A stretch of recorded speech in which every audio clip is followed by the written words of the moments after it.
నమస్కారం అండి. డాక్టర్ మోవా శ్రీనివాస్ మాట్లాడుతున్నాను. నేను కార్డియాలజిస్ట్‌ని. కొలెస్ట్రాల్ పరీక్ష అంటే మీకు అందరికీ తెలిసిందే. ఒక 15 ఏళ్ల క్రితం వరకు కొలెస్ట్రాల్ పరీక్ష అని చేసేవాళ్ళు. అంటే టోటల్ కొలెస్ట్రాల్ అనేటటువంటి పరీక్ష చేసేవారు.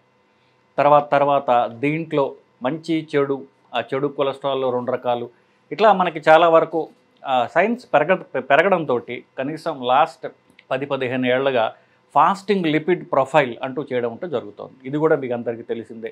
నా వీడియోలు చూసే వాళ్ళందరికీ కూడా ఇది మనం చాలా ఎక్కువ సార్లు చెప్తూ ఉండడం జరుగుతోంది.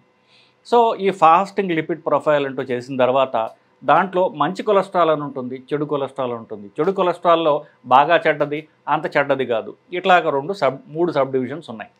మంచి కొలెస్ట్రాల్ అంటే ఏమిటి? హెచ్‌డిఎల్. హెచ్‌డిఎల్ అంటే హెచ్‌తో స్టార్ట్ అవుతుంది. అది హైగా ఉండాలి. సో హెచ్‌డిఎల్ అనేది మనకి కాపాడేటటువంటి మంచి కొలెస్ట్రాల్. మంచి కొలెస్ట్రాల్ అంటే ఏమిటి? ఏం కాపాడుతుంది? చెడు కొలెస్ట్రాల్ని ఇదే తగ్గించడం ద్వారా మనని కాపాడుతుంది. సో ఇది దేన్ని తగ్గిస్తుంది? ఎల్‌డిఎల్ అనేటటువంటి చెడు కొలెస్ట్రాల్ని, అలాగే ట్రైగ్లిసరైడ్స్ అనేటటువంటి ఇంకొక చెడు కొలెస్ట్రాల్ని.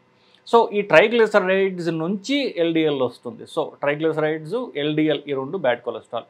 ఇది మీ అందరికీ చిరపరిచితమైనటువంటి నాలెడ్జ్. దీనిలో కొత్తదనం కూడా ఏం లేదు. సో ఈ సబ్ డివిజన్ అంతా చెడు కొలెస్ట్రాల్ అంటున్నాం చూసారా, ఎల్‌డిఎల్, ట్రైగ్లిసరైడ్స్. దీన్ని హెచ్‌డిఎల్తో కలిపి ఒక మాట ఉంది. దాన్ని ఏమంటారు? ఎథిరోజెనిక్ లిపిడ్ ప్రొఫైల్ అంటారు.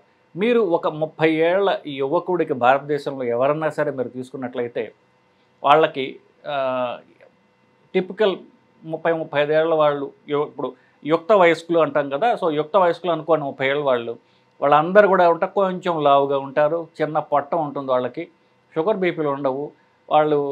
ఇది వాళ్ళ ఫిజికల్ స్ట్రక్చర్ చూసుకున్నప్పుడు వీళ్ళందరికీ కూడా మీరు కొలెస్ట్రాల్ ఫాస్టింగ్ లిపిడ్ ప్రొఫైల్ చేసినట్లయితే కనుక అందరిలో కూడా ఒక టిపికల్ ప్రొఫైల్ ఉంది భారతదేశంలో ఉన్నటువంటి మన సౌత్ ఏషియన్స్ అందరికీ. సో భారతీయులకు ఎలాగుంటుంది? అందరికీ కూడా ట్రైగ్లిసరైడ్స్ ఎక్కువగా ఉంటుంది, అందరికీ కూడా హెచ్‌డిఎల్ ప్రొటెక్టివ్ కొలెస్ట్రాల్ తక్కువ ఉంటుంది. సో ఈ 2 కాంబినేషన్ వల్ల, హై ట్రైగ్లిసరైడ్స్, లో హెచ్‌డిఎల్ వల్ల ఎల్‌డిఎల్ అనేటటువంటి bad cholesterol, small dense LDL అంటే మామూలు ఎల్‌డిఎల్ కాదు, అది ఇంకా సన్నగా ఉంటుంది, చిన్నగా ఉంటుంది, గట్టిగా ఉంటుంది. సో రక్తనాళం పొరల్లోకి దూరేసేయగలదు. సో హై ట్రైగ్లిసరైడ్స్, లో హెచ్‌డిఎల్ వల్ల ఈ బ్యాడ్ కొలెస్ట్రాల్ అనేది, ఎల్‌డిఎల్ అనేది ఎక్కువగా ఉంటుంది. ఈ 3 కలిపి ఎథిరోజెనిక్ లిపిడ్ ప్రొఫైల్ అంటారు. అంటే ఏమిటి? మంచి కొలెస్ట్రాల్ తక్కువ ఉంటుంది, చెడు కొలెస్ట్రాల్ ఎక్కువ ఉంటుంది. ఇది భారతదేశంలో ముఖ్యంగా హై ట్రైగ్లిసరైడ్స్, లో హెచ్‌డిఎల్ అనేది భారతదేశంలో సర్వసాధారణంగా అందరికీ ఉండేటటువంటి లిపిడ్ ప్రొఫైల్. ఇది ముందు ట్రైగ్లిసరైడ్స్తో మొదలైనటువంటి ఈ మెటబాలిక్ డిఫెక్ట్ అంటే మన శరీరంలో ఉన్నటువంటి ఈ ఒక రకమైనటువంటి చెడు ఏదైతే ఉందో అది ట్రైగ్లిసరైడ్స్తో మొదలవుతుంది. అది 30 ఏళ్లకి వీళ్ళు తినే తిండి వల్ల, ఎక్సర్సైజ్ లేమి వల్ల ఈ ట్రైగ్లిసరైడ్స్తో మొదలైంది. మెల్లమెల్లగా పోగా ఈ ట్రైగ్లిసరైడ్స్ నుంచి ఎల్‌డిఎల్ ఫార్మ్ అవుతుంది. మంచి కొలెస్ట్రాల్ ఎలాగో తక్కువగానే ఉంటుంది. సో ఇది ఒక 45-55 ఏళ్ళకి వచ్చేసరికి బ్లాక్గా పరిణామం చెందుతుంది. దీన్ని ఎథిరోజెనిక్ లిపిడ్ ప్రొఫైల్ అంటే, ఏ లిపిడ్ ప్రొఫైల్ నుంచి అయితే బ్లాక్స్ వస్తాయో దీన్ని ఎథిరోజెనిక్ లిపిడ్ ప్రొఫైల్ అని ఒక నామకరణం చేసి దీన్ని చూసుకోండి. ఎస్పెషల్లీ భారతదేశంలో ఎస్పెషల్లీ సౌత్ ఇండియాలో ఇది సర్వసాధారణంగా ఉండేటటువంటి ప్రాబ్లం. దీన్ని చూసుకోండి అని చెప్పేసి WHO నుంచి మన హెల్త్ అథారిటీస్ అందరూ చెప్పడం జరుగుతుంది. దీనికి ఎట్లా ట్రీట్ చేయాలనేటటువంటిది ఇప్పుడు ప్రస్తుత అంశం మనం మాట్లాడుకోబోయేది. దీన్ని ట్రీట్ చేయడానికి ఆఫ్కోర్స్ మందులు ఎలాగో ఉంటాయి ప్రతిదానికి. 30 ఏళ్ల వాళ్ళు ఎవరన్నా వచ్చినట్లయితే, అంటే ఫస్ట్ టైం ఎవరికైతే ఈ ప్రాబ్లం డిటెక్ట్ చేస్తామో వాళ్ళకి కనీసం 2 నెలల పాటు డైట్ అండ్ ఎక్సర్సైజ్ తీసుకోండి, దాని తర్వాత మందులు చూడొచ్చు, డైట్ అండ్ ఎక్సర్సైజే తీసుకోండి అని చెప్తాం. సో ఎక్సర్సైజ్ సరే, ఎక్సర్సైజ్ ఏం చేయాలో మనం చాలాసార్లు డిస్కస్. మనం ప్రధానంగా ఏ అంశం గురించి మాట్లాడుతున్నామంటే, మనం తిండిలో ఏ మార్పులు చేస్తే ఈ మంచి కొలెస్ట్రాల్ పెరుగుతుంది, ట్రైగ్లిసరైడ్స్ తగ్గుతాయి అన్నటువంటి అంశం గురించి మాట్లాడదాం. సో ఫస్ట్ కార్బోహైడ్రేట్ తగ్గించండి, ఇది కూడా మనం చెప్పుకుంటూ వచ్చాం. సో తిండిలో మార్పుల్లో ఏంటంటే మనం కొన్ని తగ్గించాలి, కొన్ని పెంచాలి.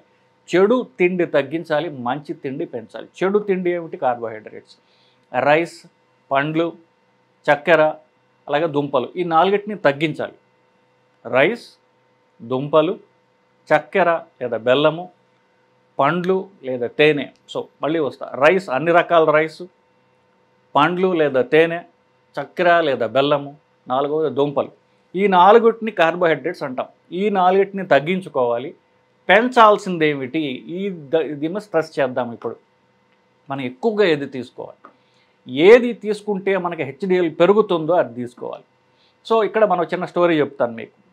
ఒక 4 ఏళ్ల క్రితం మామూలుగా ఓపీ చూస్తుండగా ఒక 46 ఏళ్ల లేడీ ఒక ఆవిడని నేను చూడటం జరిగింది. ఆవిడ మామూలుగా రొటీన్గా పరీక్షలు చేసుకుంటూ రొటీన్ పరీక్షలు చూపించడానికి రాగా నేను చూసినప్పుడు ఆవిడ లిపిడ్ ప్రొఫైల్లో ఈ హెచ్డిఎల్ అనేటటువంటి మంచి కొలెస్ట్రాల్ ఏదైతే ఉందో మన అందరికీ చూసుకుంటే అది ఎంత ఉండాలి? మగవాళ్ళకి 40 నుండి 60 ఉండాలి, ఆడవాళ్ళకి 30 నుంచి 80 దాకా ఉండాలి. ఆడవాళ్ళకి ప్రొటెక్షన్ ఎక్కువ ఉంటుంది కాబట్టి. సో ఇలా ఇప్పుడు ఆవిడ లేడీ, సో 80 దాకా యూజువల్గా చూస్తూ ఉంటాం కదా. ఈవిడికి మంచి కొలెస్ట్రాల్ అటువంటి హెచ్డిఎల్ 110 ఉన్నది. అలాగే బ్యాడ్ కొలెస్ట్రాల్ ట్రైగ్లిసరైడ్స్ సూదిగా 40 ఉన్నది. మామూలుగా మనకి 200, 300, 400, 500 ఇట్లా 100ల్లో తప్ప కనిపించినటువంటి ట్రైగ్లిసరైడ్స్ ఈవిడికి 42. మంచి కొలెస్ట్రాల్ 110. చూసి నేను ఆశ్చర్యపోయాను. చూస్తే మామూలు సన్నగా ఉంది, పెద్ద కండలు తిరిగిన శరీరం ఎక్సర్సైజ్ చేస్తుంది అయితే కాదు ఆవిడ, మిడిల్ ఏజ్డ్ లేడీ. సో మీరు ఏం తింటారమ్మా, మీరు ఎక్కడి నుంచి వచ్చారో అని అడిగా. నేను మాల్దీవ్స్ నుంచి వచ్చాను అని చెప్పింది ఆవిడ. సో మరి ఏం తింటారు మీరు అన్న? మధ్యాహ్నము రాత్రి కూడా ఒక ట్యూనా వంజరం అంటారు మన తెలుగులో. ఈ చేప మధ్యాహ్నం రాత్రి, నన్ను 30 ఏళ్ళుగా నేను ఇదే పనిలో ఉన్నాను. రోజు మాకు అంతకంటే దొరకవు కాబట్టి, అదే చీపు. కాయగూరల కంటే చేపలు చీపు కాబట్టి 2 పూట్ల చేపలు తింటాను అంది. ఆవిడకి హార్ట్ అటాక్ రావడం అనేది వల్ల కానే కాదు. ఇలాంటి లిపిడ్ ప్రొఫైల్ ఉంటే హెచ్డిఎల్ కనుక 110 ఉంది ఆవిడకి. అలాంటి ఉన్నట్లయితే ఆవిడ హార్ట్ అటాక్ వచ్చేది, పక్షవాతం వచ్చే అవకాశమే లేదు. అందరూ పోవాల్సిందే. సో క్యాన్సర్ అలాంటివి కూడా వచ్చే అవకాశం తక్కువ. ఇంకా ఆవిడ ఎలా చంపాలని పైన ఉన్నటువంటి యముడు ఏ దేవతలు వాళ్ళు తీవ్రంగా వాళ్ళ తలబట్టు కూర్చోవాలి. అలాంటి లిపిడ్ ప్రొఫైల్ ఆవిడ. అన్నం తగ్గించండి అని చెప్పాను. ఏమి తినాలంటే ఇవి తినాలి. సో ఫిష్ తినడం మంచిది. రోజు ఎన్ని ఎక్కువ సార్లు తింటే అంత మంచిది.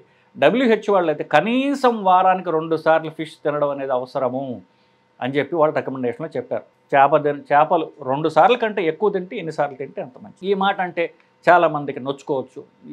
ఈ డాక్టర్ ఎవడు చేపలు తినమంటున్నాడు, మేము చాలా స్తోత్రీలం, మేము పూజలు చేస్తాము, మేము వెజిటేరియన్స్, ఇట్లా చెప్పుకోవచ్చు. సో కోర్స్ వెజిటేరియన్ సోర్స్ ఏమిటి? ఇప్పుడు ఆ మాటకు వస్తే వెజిటేరియన్స్ చేపలు తినవసరం లేదు.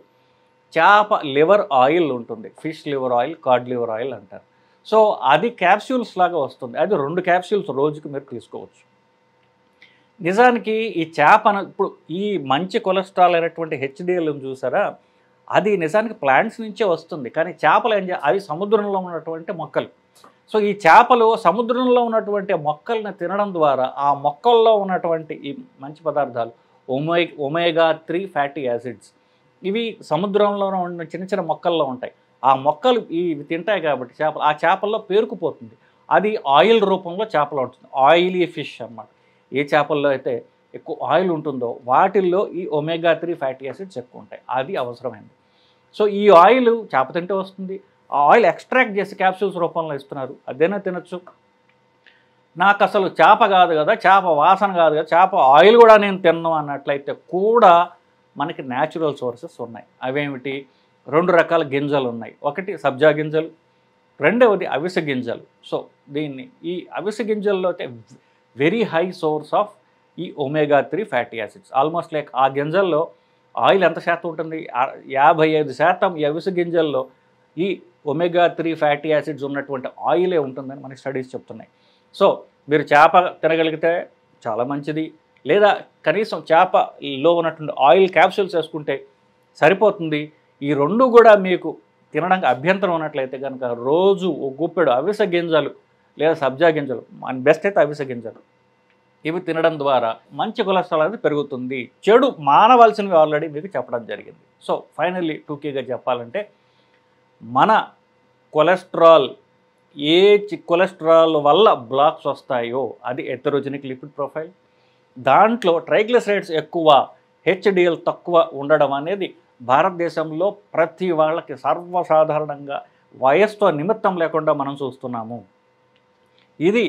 దీని వలన చెడు కొలెస్ట్రాల్ పెరుగుతుంది, స్మాల్ డెన్స్ ఎల్డిఎల్ అనేది పెరుగుతుంది. కాబట్టి ట్రైగ్లిసరైడ్స్ తగ్గించుకునే మార్గం ఏంటి?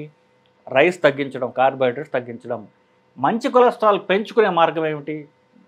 చేపలు తినడం. ఆయిల్ క్యాప్సూల్స్ తినడం లేదా అవిసె గింజలు, సబ్జా గింజలు ప్రతిరోజు తినడం ద్వారా ఈ మెటబాలిక్ డిఫెక్ట్ని మీరు కరెక్ట్ చేసుకోవచ్చు. తిండితో ఒక్కటానితోనే ఈ పని పూర్తిగా జరగదు. మీరు తిండిలో మార్పులు చేసుకోవాలి, ఎక్సర్సైజ్ కూడా చేయాలి. ఈ రెండూ కలిపి ఉన్నట్లయితే కనుక మీరు డౌన్ ది లైన్, అంటే తక్కువ వయసు ఉన్న వాళ్ళ గురించి మాట్లాడుతాం, అక్కడితో మొదలవుతుంది కాబట్టి ప్రాబ్లం. వాళ్ళకి ఈ నాలెడ్జ్ చాలా అవసరం కాబట్టి చెప్తున్నా. తర్వాత మీకు 50-60 ఏళ్ళు వచ్చేసరికి ఈ బ్లాక్స్లో ఉన్న కాజ్ చేసేటటువంటి చెడు కొలెస్ట్రాల్ పెరిగి మీకు 60 ఏళ్ళకి పూర్తిగా బ్లాక్, 70 ఏళ్ళకి లేకపోతే 60 ఏళ్ళకి హార్ట్ అటాక్లు వచ్చి దాని నుంచి మీరు తప్పించుకోవాలనుకుంటే ఈ డిఫెక్ట్ మీరు చిన్న వయసులోనే కరెక్ట్ చేసుకోవడం అనేది చాలా అవసరం. సో తిండి మార్పిడి, ఎక్సర్సైజు ఇవన్నీ కూడా నేను చెప్పాను. సో ఇది మీరు చేయాల్సింది. ఈ తిండి మార్పిడి, ఎక్సర్సైజ్ చేసుకున్నట్లయితే తర్వాత మిమ్మల్ని హార్ట్ అటాక్ కానివ్వండి, పెరాలిటిక్ అటాక్ ఇట్లాంటి వాటి నుంచి మిమ్మల్ని మీరు కాపాడుకోగలరండి. నమస్కారం.